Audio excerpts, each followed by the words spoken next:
Hi, thanks so much for tuning in to Mom Boss Chronicles. My name is Jen. This is Sue. And this is Danielle. We are three moms that work together in real estate and are good friends, and here to talk to you about fun topics, the good, the bad, the ugly, of mom struggles, real estate, and other fun stuff. So make sure to subscribe to listen to more. Welcome back, everyone, to the Mom Boss Chronicles. Today, we have a really special guest. We have Stacy Ross, who is an author of a memoir that's going to be coming out. Your memoir is called Searching for Slippers. Yes. And Stacy has a really great story about raising a child with borderline personality disorder and how it has affected her as, a mom and a wife. So, Stacy, thank you so much for joining us today. Thank you for having me. Of course. I guess what prompted you to want to write a memoir? Oh, I'd been threatening to write it for years. On and off, I'd journal and I'd write stories and things. And then during COVID, actually, when I wasn't working, I started with a writing group through Project Right Now in Red Bank. And I finally got really into it and deep. And when I was offered to come back to work after, I said, no, I think I'm going to do this. That's awesome. So I spent the next year compiling about 170 pages of what I didn't know if it was anything, but it felt really good. I was like, was it therapeutic to get it all It was out? therapeutic, and it was hard. Yeah. Because I was going back to some tough times, and I was trying to be serious about it. And I really didn't know if it would just be a pile of papers that my kids would find one day, Oh, yeah. or That if it didn't would go turn anywhere? into something. And then I met Jen, a publisher at Inspired Girls Publishing, and she believed in me, and here we are. That's awesome. Yeah, I wrote a children's book called Carter Gets Adopted. Stacy and I are Facebook friends because we had worked together in the past in the real estate world. And she reached out and she's like, I have a children's book idea. But then when you told me about your memoir too, I'm like, that sounds amazing. And then I think when you talked to Jen, the publisher, she was into that also. Because your memoir story is definitely, I don't want to say unique, but it's something that people don't talk a lot about. Like, obviously, being a mom is hard. And then having a child that has a mental diagnosis has got to be really hard to navigate while you're going through it. Yes, my story is not unique. That's what really hit me.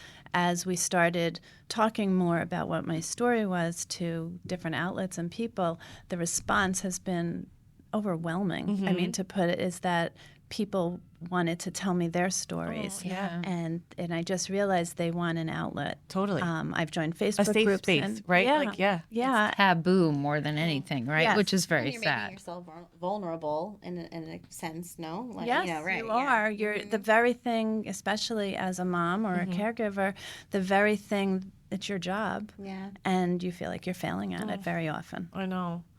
So I guess when you were going through it and your child was younger, it was all hard, right? Like, was that hard?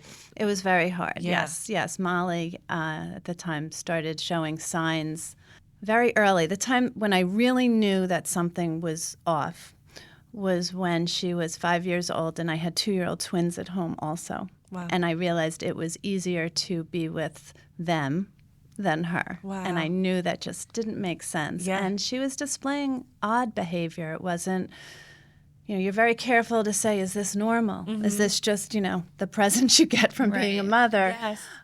But I knew that something was off. And even as people said to me, oh, she'll grow out of it. Oh, she's okay. It's just, I know. So, like, did you get any support you felt like from teachers or doctors, like on helping you try to figure anything out, or were they just dismissing it? You have to really be an advocate. Yeah. Yeah. Yeah. Especially at a young age, because people are very hesitant to put a label on a child. Yeah. And things are different. And when I grew up, labeling a child was so taboo. Now, I believe the quicker you can find a diagnosis and you can get help for them. I know what you mean. Yeah. What were the signs, like early signs? Early on, if you take a 5-year-old girl, they like to please. So at kindergarten, they want to please the teacher. They want to be friends. They want to play with the other girls and boys. Molly was not interested in pleasing, and she still had side-by-side play, which isn't that normal at that time. But the strangest thing to me was when she was in daycare still, and I would come to pick her up at the end of the day, and she'd run to me, and then she'd stop, and turn around and run away. And it was almost like she didn't know what to do with whatever emotion she was feeling, but, it felt bad. Yeah. She didn't want, I felt like she didn't want me, but yeah. yeah. That rejection. Yeah. But, I've come to understand that shifting of emotions, they just borderline don't know how to deal with different emotions that come at them. That's hard. So that was a symptom. And then there were strange behaviors, like I'd get calls from play dates. Your daughter's sitting in a bathtub, cutting the Barbie's hair off. There's no water in the bathtub. And those play dates would be one and done over and over again. So that was hard. Things, yeah. So I guess it was hard, too, then for her, was she didn't have a lot of friends, or was it isolating for you to make mom friends? We were living in Philadelphia on the main line in a great, great neighborhood. And I had a great support system. So Molly was invited back to those houses basically because of me. Yeah, those connections. Yeah. And luckily, I said this so much early on, she didn't know. She didn't feel the rejection. Good. But you sensed it. So I was racing. I felt like I was racing to figure this out and fix her before she realized it. I know. You mean you want, as the mom, you're like, I need to protect my daughter. Like, Right. yeah, I need to make sure she doesn't feel this. Yes. Yeah. So what were some of the steps you took initially? Well, her kindergarten teacher called her a free spirit, and I was like, that's not right. That's nice, but something's going on. Yeah. So between kindergarten and first grade, we had her tested, and she came out resoundingly ADHD, which still didn't fit. Right. But it was something. Yeah. So I went to the principal of that elementary school who happened to have had a child with similar symptoms, and that was now an adult, and she was wonderful. And before the start of first grade, we had a 504 put together, which is the precursor to an IEP. Wow. And her first grade teacher was wonderful. We had accommodations already in place, and they had a very nice child study group there. So That's awesome. Yeah, so that worked, and that we kind of held things together till about third or fourth grade, when she's just started falling behind, both academically and not because of intelligence. Molly was so bright, but she couldn't do her homework. Homework would be 2 and 3 hours for one to sheet. sit down and focus. For those 15-minute homeworks they hand you in kindergarten and first grade. Right. I know. So That's hard. And then obviously you have 2 other kids and a husband. yes. And are you working too at this? I was doing whatever I could. I sold stationery at the time. I was writing freelance. I was designing jewelry. It kind of was like, ooh, so, open up. Just trying to But be creative. I gave it up until we moved here. Molly was going into 6th grade, and at the same time I wanted something for myself by then, and I became a yoga instructor. That's awesome. And I opened a studio. Good for you. But I gave that up 2 years later because I felt like a farce. I was teaching a class on yoga for mental well-being, and I felt like I was barely holding it together. So that went by the wayside. Wow. So during this time, are you seeking therapy and help, or are you trying to take care of yourself? Yes. Well, we took Molly to therapy for the first time. Well, my husband and I went in to meet the therapist, Dr. Norford. He's in the book. He met with us. We talked about all our concerns and our fears, and I must have said a bunch of stuff because at the end he looked at me and he said, "She's going to be fine, but I'm worried about you." And I'm so happy he recognized that, because I feel like a lot of attention goes to the kids, but what about the mom who's falling apart inside? Yeah. Yes. Yeah. So from then on in, over the years, we've had different therapists. Molly's had her own. I've had my own. We've even had a family therapist through social services in Monmouth County, That's awesome. who has become a good friend. Good. Yeah. What was her dynamic like with your other children? It's changed over the years. Those two are very good. They were always careful to be good, I felt like. And so I felt bad about that too. So I worked very hard to have time alone with them when she was in school, and even time alone, not just with them as a duo. Because they're twins. Right, but to bring one, it's boy, girl, Leo, and Emily. Yeah. And then they've gone through times where I remember Emily went through a time where she was upset that she didn't have a real big sister, because she was really the big sister. Yeah. Leo at times didn't get her, just didn't understand. One time that stands out that really broke me was there was a lot of yelling going on, Molly's a teenager at this point, and Leo was in bed with his hands over his ears, and he said, "Why is everyone always yelling?" And that just, Yeah. that was a hard one. But now they really were very close, I would say, as a family. The four of us are close as a unit, and we understand that while we'd love her to be a part of it, she can't always be a part of it, and it's okay for us to enjoy our time without her. Well, yeah. So And respecting, I guess, her boundaries, right? Like, yeah, and they have their own boundaries. Yeah. They're very protective of myself and my husband, and they're more like big sister, big brother to Finn. that's awesome.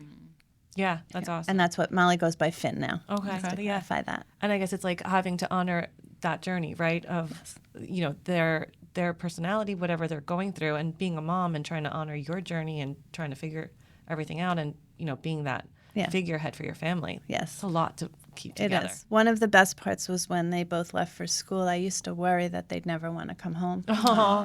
And When they went away to college? Yes, when Yeah. they went away to college, and they love coming home, and I love having them home. So it's very nice to see that home is still a safe, Yes. Because your comfort twins are now space for them. adults. They're 24. And Finn is an adult also. Yeah. So now you're on a different journey. You're not raising kids anymore. Well, they come back. Yeah.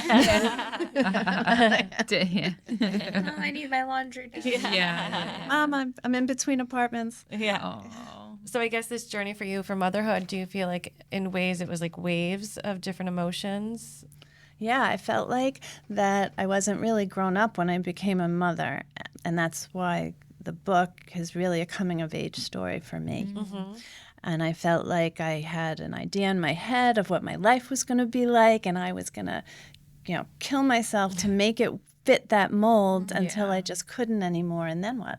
Yeah. Right. So then I had to realize that I couldn't control everything, and that what I thought was the ideal doesn't necessarily have to be the ideal. Yeah. And people look at me funny, but the truth is I wouldn't change a thing in my life. I love my life. Good. And I know what you mean, but you have to like kind of in a way, like I don't want to say grieve, but like let go of the expectations you had.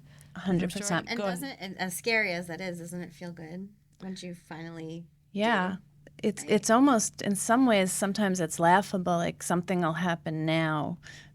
Finn will call with the crisis, with what would have been a huge crisis a few years ago. And my husband and I look at each other and we shrug our shoulders and we say, "You want to go out for dinner?" We just kind of like You try it's not just to let it internalize it too much. it's just part of it's my life. Everyone has. I've come to understand everyone has their stuff in their life. 100%. Their own journey, their baggage. And this is my life. But you had, over the years, through therapy and through, I always just wanted to be happy. I felt like, okay, I still deserve to be happy. Yes. And so does my family. And I didn't want to let that go. So over the years, I built what I refer to as a toolbox Good. of coping skills. And I kind of take different ones out when I need them, and I add to them. And some of them I don't use as much. And What are your favorite, I guess, coping Yeah, I skills? was going to ask the same. well, first is the community and the friends that I've built, I can and imagine. my family. And I've come to realize there's an inner circle that I feel like protects me. So before I learned how to put down my own boundaries, they kind of became my boundary when no one else could get in. Yeah. But they were the ones that would call right after a crisis, and even if I didn't answer the phone, they'd threaten to show up on my doorstep. They want you to know that I'm here. I'm here. And sometimes I don't want them, and they respect that Yeah. too. I mean, I need privacy. Totally. But they just want you to know I'm here. Yeah, that's awesome. Probably the biggest thing is my relationship with my husband. I can imagine. I can't. So- We have a wonderful relationship. It's you guys, probably, I just want to say you and your husband met freshman year, right, of college at Cornell. yes. That's beautiful. We met the first week at orientation. So like that to me, that is so beautiful. And you've been together So you, A long time. It's going to be 34 years. wow. So So and to Only survive things get longer. through this, I mean, it cannot be easy. So Yeah, I think back, I always think back to our wedding when it's, everyone we care about in one room with the world at our fingertips. And, not only me, but a lot of people at that wedding went through some really tough things. And we're still here. yeah, We're still trucking. yeah, you still have each other. We still have each other. Yeah, we, our first bout, part of the book is we had trouble having children, which is probably book number 2, and Molly's adopted. Wow. So conceiving and all of it. Yeah, so that was the first part of, oh my God, I did everything exactly according to plan, but why isn't this Right. happening? Yeah. right, of course. And it just made us stronger. We Good. really did. And since then, we are really, really like a unit. Oh, and so important. I feel like that you guys aren't battling each other, but instead you're like turning to each other as A support. team. Yeah. You're really a team mentality. Right. Yeah. And, you have to remember, you're seeing it at the end of our arc. There was plenty of learning between the two of us. Yes, I'm sure moments of frustration on both parts. Yes. Yeah. Yeah. Yeah. And even now, we just, we recover faster, Good. and we're easier on each other. And I think that comes with just being around the block for a long time. Right. Yeah. Time. Yeah. Going through it together. Yeah. Yeah. So I guess when Finn got diagnosed, it wasn't until later in life, right? Yes. We struggled from the first ADHD diagnosis until she was 17. She was an inpatient at Carrier Clinic here in New Jersey. And that was the first time someone was willing to use borderline personality disorder because it's an adult diagnosis. It's hard to diagnose. And did that, so when they say that, what do you like? Are you like in disbelief or did you? Well, I had gone through a few things. At one point, I didn't care what the diagnosis was. I just wanted help in fixing and helping her do better and feel better. And my own ultimate goal was to be able to live a happy, independent life so that we could have a relationship. Yeah. She, on the other hand, had wanted a diagnosis because otherwise you feel like something's really wrong with you. And it helps to understand that. So the diagnosis was helpful in a lot of ways. First of all, it was the first thing that fit. I mean, they had thrown around bipolar, autism, Asperger's, ADHD, ADD, everything. Yeah. Nothing fit completely. You're like, this doesn't really describe what's Or happening. it's missing a Yeah. big piece. Or I'd get, she is the most severe that I've seen, those kinds of things. So borderline fit. So that was good. Yeah. It's a sad diagnosis because it's who you are, it's your whole being. Yeah. So it It's hard to doesn't, treat. it's very difficult to treat. The real reason it's difficult to treat is the primary treatment that has shown success, which really came into being right at the time Finn was diagnosed, was DBT, dialectical behavioral therapy. It requires the person with borderline to be very committed. It's onerous and difficult. So you're asking the person with the symptoms that can't stick to anything, Like that kind are of changing. You're asking that very person commit. and to stay with it. Right. Yeah. It's really hard. So Finn never stuck to it. And what is that? Is that like including medication and therapy, or is it just a lot of therapy? There's really no medication. Wow, okay. There's medication for coexisting conditions. So if you have anxiety, if you depression, those kinds of things. Yeah. But those are coexisting conditions. That's not for the root will of it. not treat. No. Yeah. And borderline personality disorder, I guess, can you give a summary of what it is in a way? Yeah, borderline personality disorder is basically your whole makeup of who you are from start to finish. And the signs of it are, the biggest sign is fear of abandonment. So that, and these things show up, so every behavior I could go back to, that shows that historically, one of the reasons that I think a lot of parents didn't want to talk about it is they blame childhood. Oh my gosh, I know what you Crisis mean. in childhood. Oh, okay, gotcha. Like, what did I do to mess you up? Right. Oh, I know what you mean. That's kind of fallen by, I mean, they will say that a trauma can trigger it, Okay. but that there's plenty of other factors. It doesn't have to mean a trauma happened. Yes, Yeah. yes. It's part of a cluster of personality disorders that has been rewritten in the last DSM 5 or 6, which is the guidebook for I'm not a psychologist, Yeah, so I don't but you mean, but want it's to be evolving careful. in a way. Yes, Yeah. it's definitely evolving. And then they talk about an unstable self-image, everything, violence, risky behavior. When I first went through it, Finn displayed, most of those to some things: mood, self-harm, Wow. paranoia, uncontrollable anger. So it's really just a very erratic life, Yeah. and a very difficult or almost impossibility to form lasting relationships without constant work. Yeah. Was high school a huge challenge? I mean, because you're a you have a teenager. I know. Yeah, you which add already hormones on top is of it. crazy. Emotional. Yeah. Yes. Tough time, and especially feeling, self-conscious and stuff like that. Yeah. Well, to that point, I guess the good thing is because they're very unaware of how they come off to other people, but they do have. Finn did have moments of real realization what an outcast she was at times, and that was sad. Yeah. Yeah, but high school, she was bullied at her home school so badly that we had the district was supportive and had her sent to a private high school that they paid for right here in Monmouth County.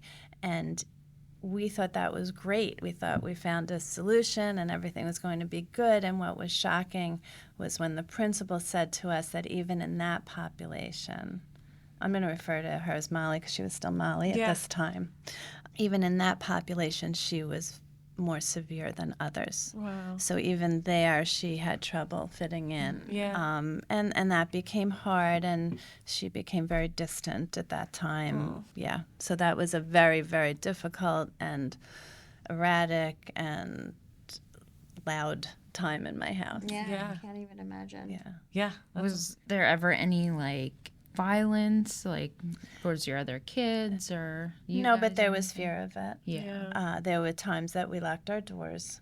There was self-harm threats that we had to put away all the knives and things, yes. And there was one big incident. We were having dinner one night, one New Year's Eve, and we were supposed to be having people over for a party, and something set her off. I don't know what it was, But it she, escalated quickly. yeah. Oh, that's what would happen, and then you couldn't get back. Ooh, Yeah. And she ran upstairs. She broke a window. We had to call the police. And they took her for safety Yeah. Right. into the hospital. But the They don't- hospitals don't want. yeah. They didn't want to help. They sent They her don't home do before anything. midnight. Yeah. All I know is we had to then call everybody and cancel it, and it was a big trauma for the rest of us. Yeah. Yeah. For your whole family. Yeah. It's Yeah. sad how hard it is to get the appropriate mental health help. It's Yes. awful. It's awful. And then it gets worse in adulthood. So at 18, they basically say, goodbye. Like you're on your own now. You're on your own. Every service that you got from K through 12 basically Is cut off Is now. cut off. We crazy. went into a meeting at Monmouth Cares, which provided a lot of support. And I thought we were just doing our regular meeting, and it was our summary. Wow. And that was it. And then that's a whole new navigation, right? Because now how do we navigate this? Well, then you're on your own, and then everything from housing to Everything. everything. And then also they're 18. Yeah. The doctors don't want to talk to you anymore. Right. Oh. Becomes a That's true, right? Because now She's an adult. she's in charge of her own medical right. care. Yeah, but now so then you decide, and I know that there are parents of children with borderline and other mental health issues that become power of attorney. Yeah. That would have ruined our relationship. Yeah. Because you have to prove them incapable in court. That's I a never whole went nother that battle. route. Yeah. No, I couldn't do it. Yeah. Wow. And like you were saying with borderline personality disorder, there's a lot of erratic behavior. So they're not going to take the steps to be consistent in a treatment. So it's such a catch-22. Right. Because you want them to get better, but they're in charge of their destiny Yeah. now. But you can't force them to do it. Right. So you can set your own boundaries. Right. Yeah. And that's where that's part to go back to the coping skills. Then it became important for me and us to set our boundaries. Okay, if we're not going to support you, then you need to get a job. We're not going to allow you There's to consequences, live here.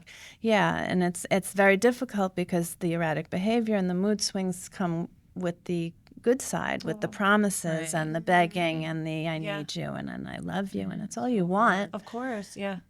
But after you go back and forth enough times, you realize that you have to still set your own boundaries. You always leave the door open. And I always say, like, yes, I set boundaries and I have a wall about things, but there's always a door. Right. Yeah. Oh, yeah. I mean, your mom, yeah. Yeah. Are there like other support groups for moms who go through this, do you feel like? Or I haven't found a lot. So I did, when I started writing this book, I went onto Facebook and I found a support group for parents of children and adults with borderline, because it doesn't end. wow.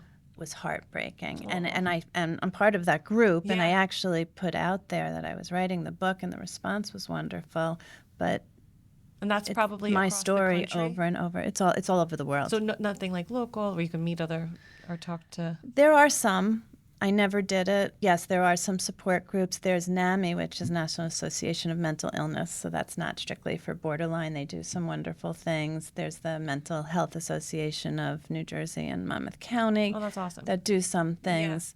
I was tired I can at night. I can't imagine. even imagine. So I didn't know if I could shoulder someone else's story when I'm in the throes of it. I know what you mean. I felt that way about the grief stuff too. Like I was like, I don't want to go. I can't. You're Yeah, like, I need to sometimes focus it's on too myself much, right right? now. Yeah. Some of my coping was to get away from I know. it. It was like yoga and running. And to realize there's more Self-care. to you and your Right. story than just having a child. Correct. Because if that became your whole world, that's not good either. No. Yeah. So I preferred to laugh, find levity in it. I mean, that's definitely, my family laughs a lot. Good. And so You have to find the beautiful moments in life. Right. Yeah. Just thinking about what you said about what happened on New Year's. That was one story, I'm sure, of many, and that affects your whole nervous system, Oh the my whole gosh. family's nervous system, right? So it's Yeah. like you have to do the self-care Yeah. to keep yourself surviving, right, and for whatever survival. works for you. Mhm. And we Yeah. started. I mean, this was hard. It was the first time I didn't invite Finn. By now, Finn not on a trip with us, and that guilt. Oh, yeah. And and then Leo and Emily would say to me, "Do you think he'll ever be able to come?" And I said, "It's my biggest wish is that one day we can do that, but I don't know. I Yeah. do know that I need to have time Yeah. away with my family Yes. without it being completely In a- disrupted Yes. or about Finn." Yeah. Right. Everybody, I mean, you deserve that time for you. To, Yeah. Yeah. Yeah. And you mentioned housing. So what, I don't know if you want to talk about that or We tried. So I really felt trapped in my own home for a period of time. And it got harder as he got older and didn't want to work, or work was very erratic, job after job. And there's no schedule, no school anymore, right? So schedule. No, Finn went to college for a year at Temple University. He got in. He wrote a beautiful essay. He took his SATs without studying. Wow. And my husband actually was surgeon at Temple at the time, so we had free tuition, which was a really big thing. But it went downhill from the day it started, and it was just going to class, keeping up with things, and they had great support. But again, You can't make them do it. Finn had to seek out the support himself. Yeah. And he made, within 2 weeks, the roommates that he was placed with weren't working. So we went down there and we moved him into his own place. And then he did make a friend there who he was friends with for a long time after. But some of Finn's friends become more of obsessions. So it becomes a difficult friendship. And Finn adapted a lot of things about this lifestyle that became difficult. Yeah. I'll just say that. So then he came home, and then he went to beauty school and finished that. So so all of that. So it was always exciting, and then wouldn't take the test for certification because his hands were shaking, which is a valid thing from all the medication. Yeah. So then that stopped. And then he worked at Wawa and Acme, and it got shorter and shorter. And then one day he said, I'm moving. At that time, we had been looking on a wait list at Easter Seals, which is In Monmouth County, right? yeah, never ever was called. Wow. For years, we've still been on that list. It didn't matter because I don't know if he was going to go. And so there's really nothing. There's a lot of housing for, it seems to me, at least from my research, that there's housing for autistic children or an autistic adult, but not for just severe mental illness. And there's not a lot to do with them at that point. So when he came to us and said, I'm moving to West Virginia, I met a friend and I'm going down there, we were kind of like, what are we going to do? She was about 23 at the time. Wow. So he went down, he had a job, went through several jobs, and ended up having a falling out with that one friend. But then he met Zach, and they have been together ever since. This is a long relationship, and he's living in West Virginia, but has not worked, still supporting. And he's eligible and should get Social Security disability benefits, but he keeps getting rejected because he's applying as with physical ailments, because part of what they do is they can create ailments that may or may not be there. So there's no consistency. Right. If he would just apply as through the mental side. And not like a physical condition. Yeah. Sure. So anyway, he's living in West Virginia, and I mean, I would say things are good between us right now. I've accepted that he really doesn't belong in New Jersey. It's not a friendly place for him. It has bad memories, and so. Yeah. At what point did Molly start thinking about turning to Finn? I know I bounce back and forth out of respect. Yeah. So transitioning is a tough topic for parents of children with borderline. I want to explain that. Because of their shifting self-identity, there's now studies saying that there are people that go back and forth. So as a parent of a child with borderline, when she first said to us, I'm a man, I wanted identifying as a man, our first reaction was, this is just one more thing. I know, is this the illness? Is this the illness? Is this real? I hadn't seen it. I hadn't, and at that point, she vehemently said, we missed it, and, we were terrible parents for missing it. How could we miss it? She dressed as Harry Potter, not Hermione. How did we not realize it? So I have to be very careful because, first of all, I think it's real for a lot of people. So I want to say that. I don't disagree with it. I don't, and he's now been living as a man for probably 6 or 7 years. Wow. And if he wants to live as a man for the rest of his life and it makes him happy, then I'm all supportive. Yes. Right. He hasn't been on hormones for 3 or 4 years now. Yeah. Just because my feeling was you find a therapist, you work with that therapist for a year, because as I understand it, that's what's supposed to happen. And then that therapist will tell us that this is really where you belong, and then we'll talk about helping you with the physical part of transitioning. So that's never happened. Okay. Yeah. But again, it's like, I guess, just honoring them for who their journey, what they're going through. Right. Correct. Yeah. And that's, so in the book, I refer to him as Molly up until the transitioning point, and then I'm going to switch pronouns. And I spoke about that with Finn. Yeah. And he agreed that that was an okay way to handle Appropriate. it. Yeah. Great. Yeah. I mean, it's amazing that you have gone through so much and that you have talked about it and still finding joy in life. Oh, yeah. Like, I think that's beautiful. And it's amazing that you are writing this memoir. Like, has it been like obviously a long process, right? It's a long process because, as I mentioned, those initial 170 pages seem to be just the beginning to my publisher. So she's wanted me to add sections, a lot of places where I've told stories. She wants me to show it, which is much more painful and difficult to go back to some of those stories. Yeah. But I've done it, and I think we're complete with the writing now, and now we're going to be going through the editing and the structuring. That's awesome. Do you have an excerpt I you do. want to share with us? Yeah, Sure. I'd love to hear it. Yeah. So this, let me just tell you, this is when Molly was first living away from home and would come home. I always hoped about. So now Molly's an adult when you, like, in your viewpoint of this excerpt. Yeah. Yes. I always think it will be different. I hope, but it never is. All I can do is prepare and then dig my heels in to get through it. Protecting myself by removing any kind of emotion from the visit has become almost automatic, but not something I ever get used to. It is not who I am, and it feels stiff and unnatural, yet safe and comfortable in an alarmingly too familiar way. After all, she's 24 and I'm her mother.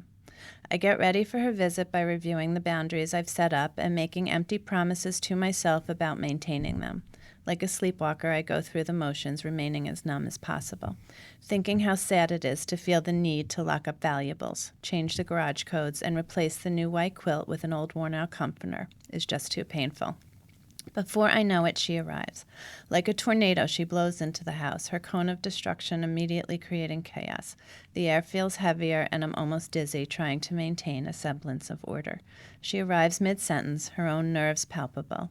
Once so close, the sadness at our mutual discomfort blows through me. Her words don't make sense. She rambles about nonsensical topics without taking a breath until I am trapped in her turmoil. I breathe and try to remain calm and observe. Deep in her illness, she personifies her chaos by wearing dirty clothes that don't fit and carrying all her belongings as if in a shelter. She moves continuously, leaving a trail of clothing in her path. As her tails spin faster, I am reminded of the mental illness that has robbed her. I feel the familiar pit in my stomach, and the pain I work so hard to keep at bay is once again front and center. My eyes fill as I think of the little girl who used to stroke my cheek when she thought I fell asleep in bed reading her just one more chapter of Junie B. Jones, and I hope maybe it will be different this time. We sit down to the takeout boxes of Thai food, now cold. She opens hers and without a thank you begins shoveling her food into her mouth.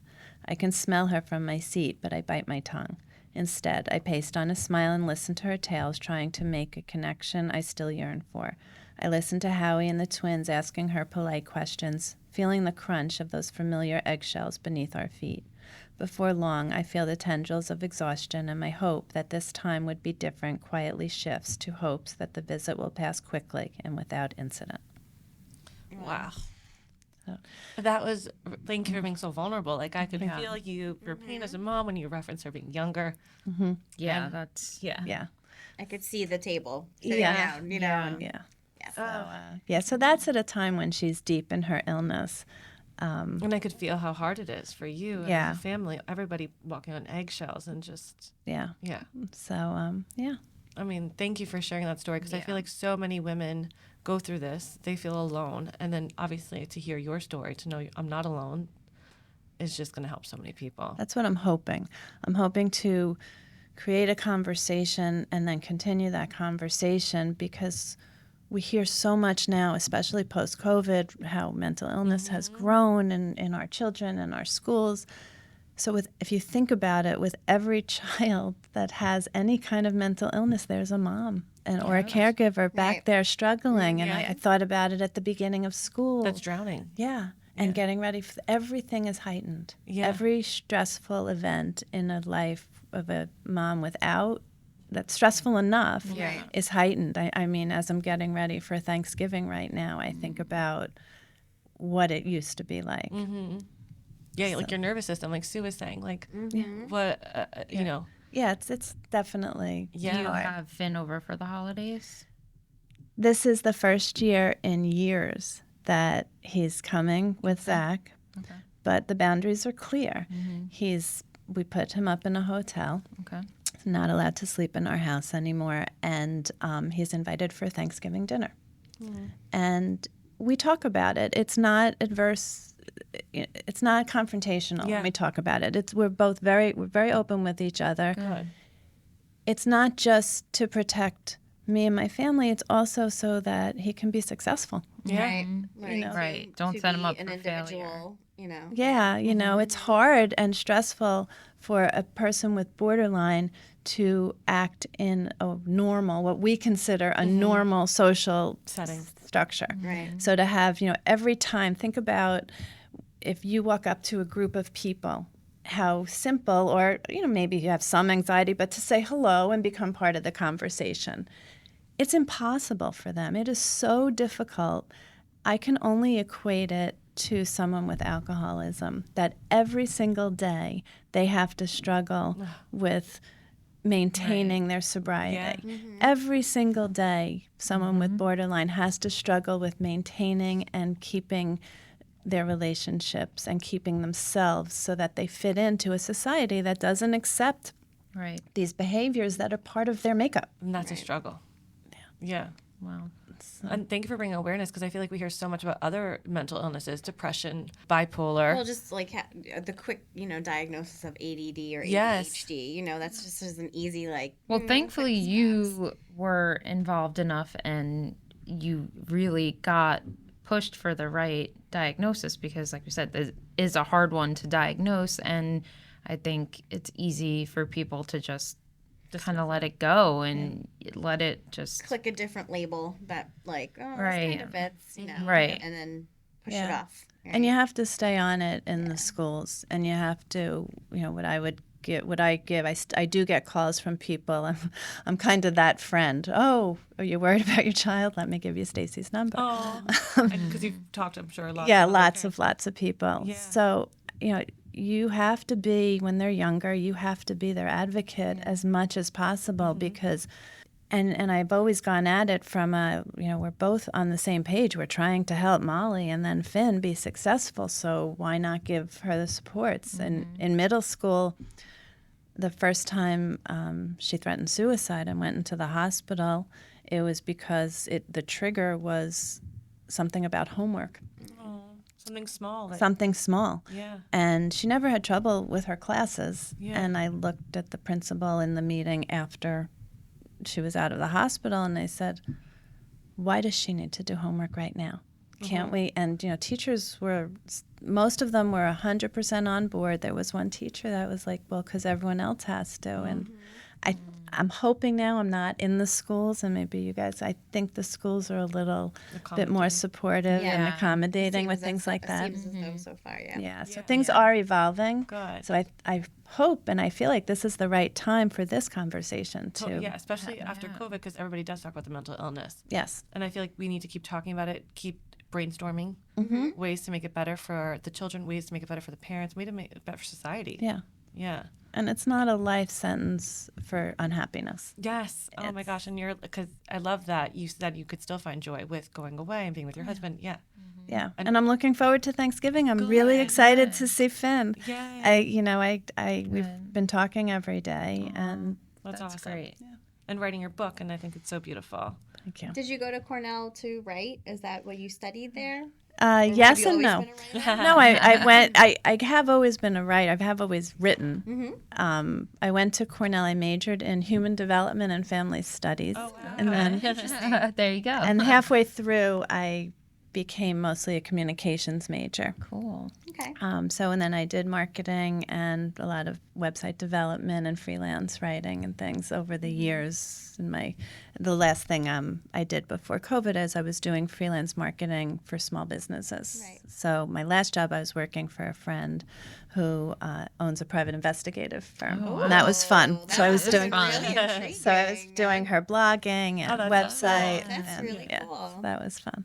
Nice. That's awesome. Well, it's nice to also see a mom boss, who is pursuing, even though it's you're sharing a difficult story about your life, your personal life, and your family. You're also doing something that you love and brings joy. For you. Yeah. Yeah, no, it feels good. I hadn't thought about the speaking as much when I wrote the book. And then after the first time I spoke and I realized the impact that everyone being able to tell their story has now. My publisher Jen and I are it's become concurrent that we're love it. kind of To get out building and speak both more about it. the speaking and the book, and Yeah, the book becomes the support for the I other. love it. So Absolutely. where can people find you, learn more about you, this story? You can email me at stacyrosspeaks@gmail.com. Awesome. And I'm working on a website that will be up soon. That will be stacyrosspeaks.com. Awesome. And this book is hopefully going to be coming out next year? Yeah, fall of 24, and it's called Searching for Slippers, because I've been spending my whole adult life waiting for the other shoe to drop.